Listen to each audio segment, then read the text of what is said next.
Hello and welcome to E-Prime this evening. I am Daedran.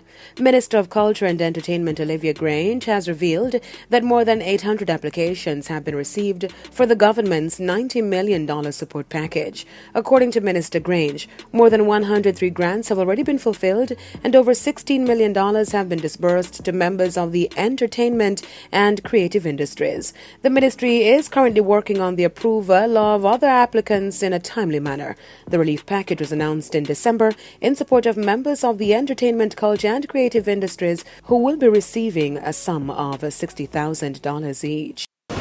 Now, Shenseea dropped her first single for 2022. The track, titled Dolly, was released on Sunday and is currently number 3 trending in music on streaming platform YouTube. The video features appearances from PTR girls, which include popular dancers Pretty TC and Rebel. Social media sensation Barbara was also featured in the video.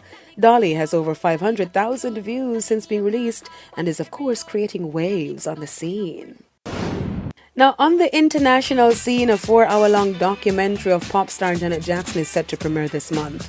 The documentary titled Janet will take a look at the pop star's life and career and will include exclusive footage, home videos, celebrity interviews with appearances by Missy Elliott, Mariah Carey and Sierra, among others. Reports are that it will address Jackson's personal and professional life, her relationship with her late father Joe and her brother Michael Jackson.